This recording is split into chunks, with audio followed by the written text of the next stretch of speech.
And for more on this issue, we're joined now live by Yan Liang. She's an associate professor of economics at Willamette University.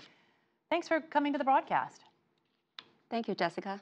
So this white paper, 71 pages, in which there was a lengthy defense of Beijing's steps to address intellectual property protections, which is really at the root of Washington's concerns, they say, over instigating this trade war. You know, they talk about the fact that China has got legal protections, court processes to address problems, more licensing fees and patents from American companies. But will that make an impact? Will that resonate here in the United States, do you think? Well, I think there is this business community's concern about China's violation of property rights protection. But I think to lift it to the level that this is a state-backed, intellectual property rights violation, I think is quite dubious. And granted that, China has ratified many of its rules and laws trying to protect intellectual property rights, and also consider the fact that China has been increasing its payments to use foreign technologies. If you look at last year, China has paid $27 billion for the use of foreign technology. I think China is making progress. The Vice Premier Li Keqiang also talked about that we wanted to, catch those bad actors that actually violates the intellectual property rights protection. But I think, Trump's administration's accusation is very sort of blanket and said this is a state-backed, violation, and I don't think that it's founded.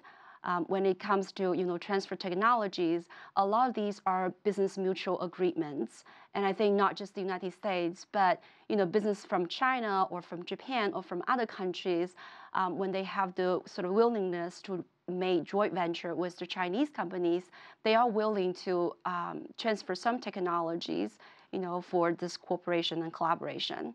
So I think a lot of these accusations are basically like solid evidence. Well, this round of tariffs is really much more likely to hit the wallets of American small businesses and families. I think of so much being made in China for children across the world. How soon do you think we're going to see inflationary pressures on the American public?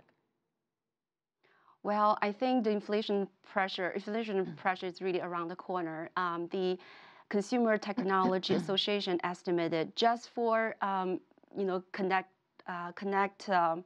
connection device, the American consumers are looking at somewhere between $1.12 billion to $3.6 billion of increase in costs in purchasing computers, routers, modem, and so on and so forth. So I think this is going to hurt working class Americans' bottom line, especially holiday seasons around the corner and so on and so forth. I think about the point that Beijing makes, again, in its white paper, that it is essentially, its economy has made the low-wage manufacturing and taken over the assembly, which has allowed the United States, in turn, to innovate. Can the U.S. really lead economically if it wants to return to making everything as it used to?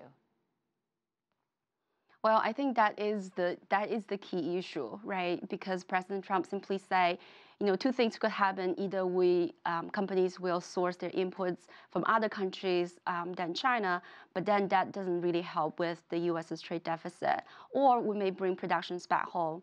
But given the U.S.'s close to full capacity, we're looking at 3.9% of unemployment rate, which means if we wanted to make room for some of the production that return home, we have to give up some of the productions that are relatively more high-tech or high-value added that are in the United States right now.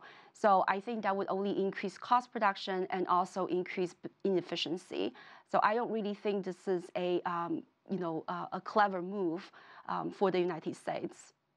Lastly, I just wanted to ask you about global growth. So much of the supply chain, obviously, is very integrated. These are the world's two largest economies. If this continues, as it seems to be on track to do, what's the impact long-term on global growth?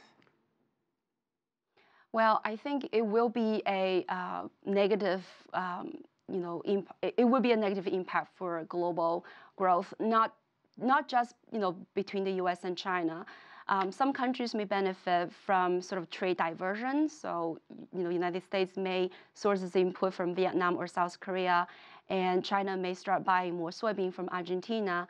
So there are these sort of benefits for some countries in some particular industries.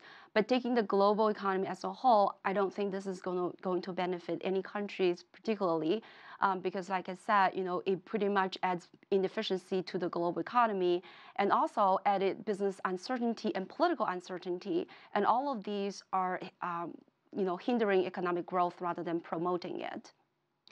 Yan Liang, our thanks to you live for us out of Oregon tonight.